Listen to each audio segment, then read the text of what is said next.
What's going on, everyone? How you doing? Hopefully you are ready to learn some vocabulary.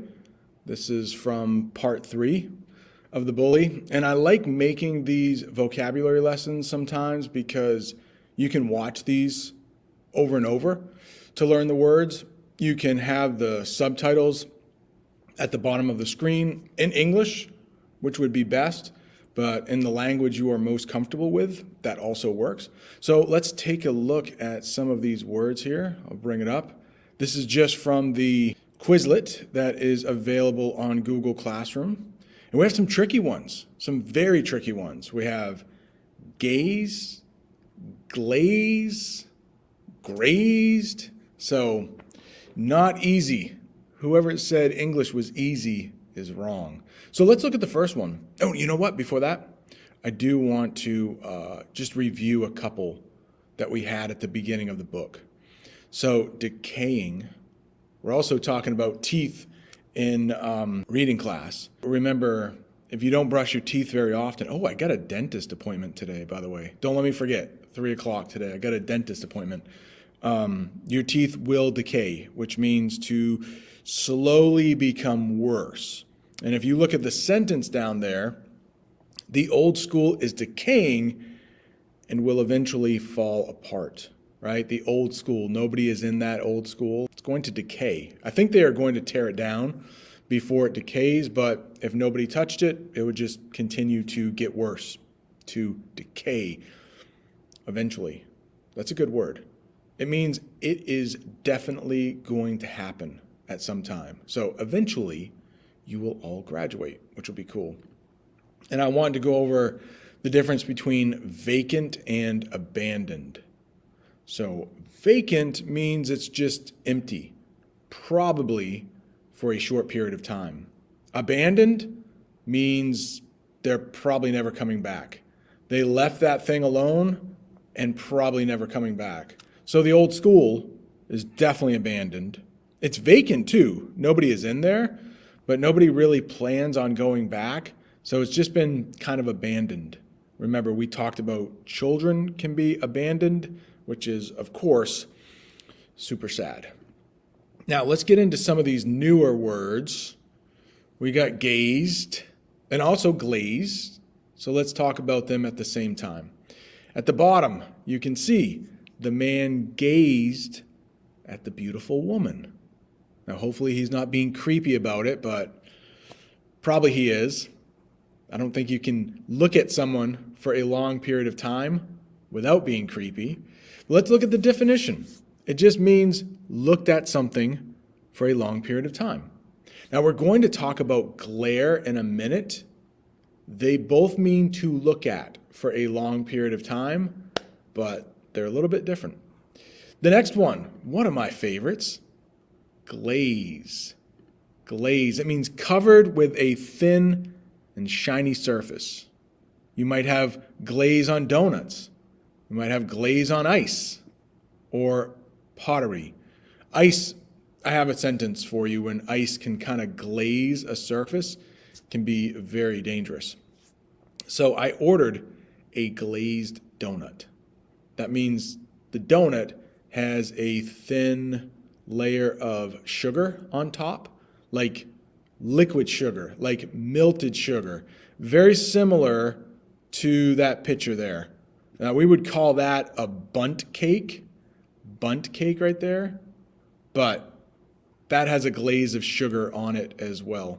And here's where it gets a little dangerous sometimes, is that especially in the early winter or the early spring, where it's not quite cold enough to snow, then you can have like rain falling and it will form a thin layer of ice on everything.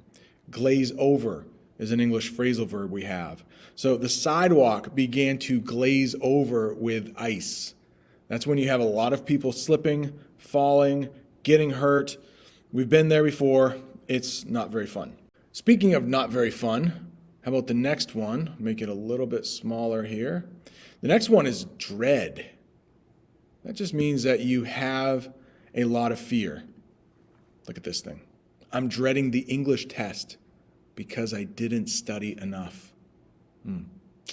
So anything that is coming up in your future and you are pretty nervous about it, like scared, you would say dread.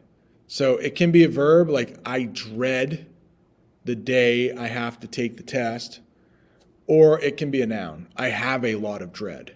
So both of those work. Menacing, right there. When you think something bad might happen, menacing. If you look at that bully that's towering over that little person there, that is definitely a menacing figure. I think I talked about it in class. Maybe you have some clouds in the distance and they're kind of dark. Like, ooh, those are menacing clouds. Like something bad could happen. It's a little different from dread. Menacing is like a little bit closer to happening. Yeah, and I don't think you would call a test menacing. No, probably not.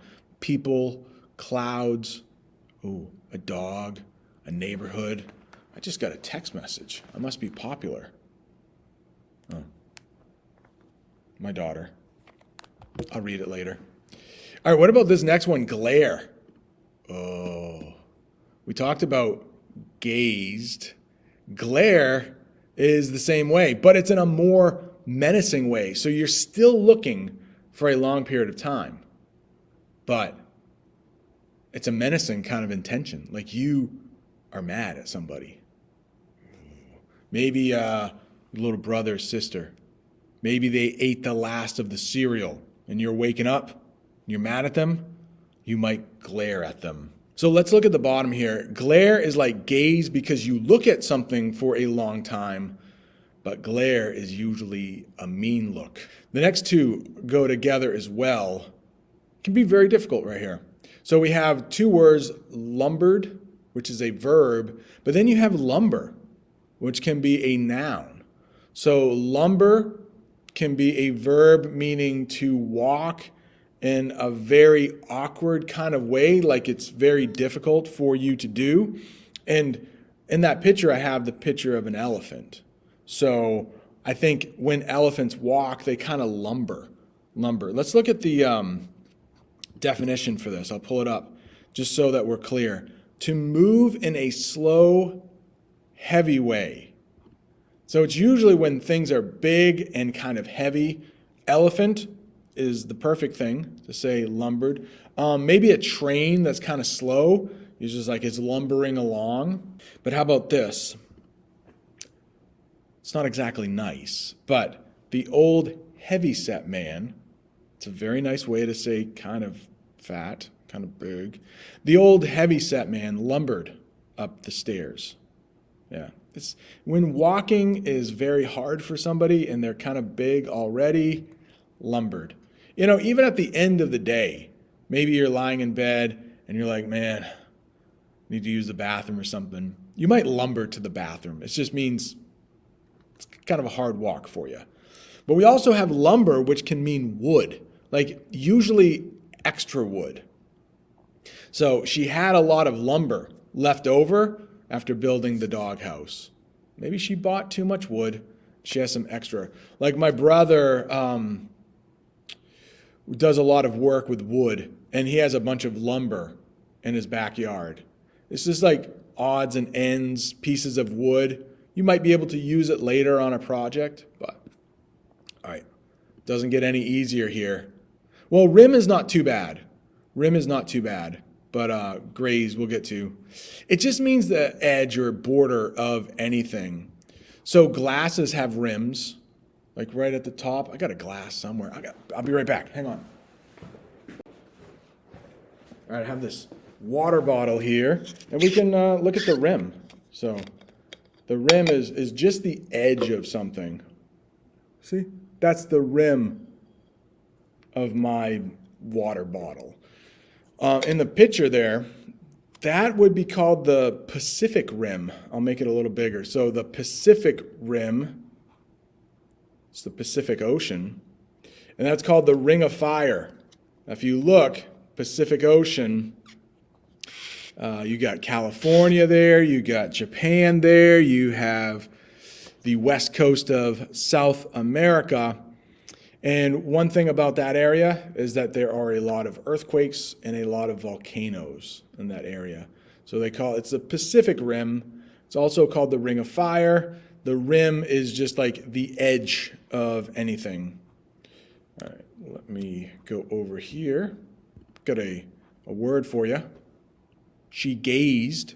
Bring that word back again, like looking in a nice way, usually, at the deep hole from the rim of the canyon. So like I can imagine the rim of the canyon. If you take a couple steps, you're probably falling a long way. So she's staring down from the rim of the canyon. Hope that helps. Gosh, this word's tough, man. Grazed.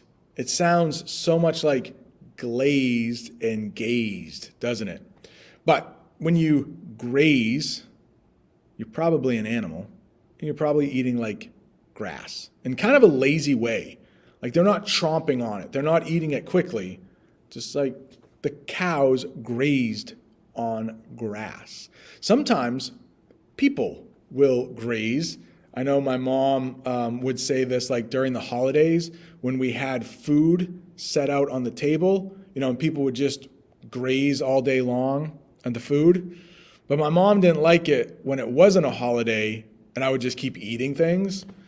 Yeah, I was a heavy kid. I was a heavy set kid sometimes. Still kind of a heavy set adult. But anyways, grazing. People can graze too. It's usually not a good thing. You're eating slowly all day. And the last one, it's actually pretty straightforward. Stucco. Just our book used it, so that's why I wanted to let you know what it is. But you won't see much of this in Maine. Usually a roof, and it looks like that. It's kind of delicate. If you look at the top there, it's kind of delicate. So we don't have many stucco roofs in Maine because our weather is too harsh in the winter. But if you go out west, if you go out to California, where the Bully, the book, takes place, well, he moves from Philadelphia to California, you might see more stucco roofs out there. All right. Hopefully this helps. You can watch this a couple times, get to know those vocabulary words.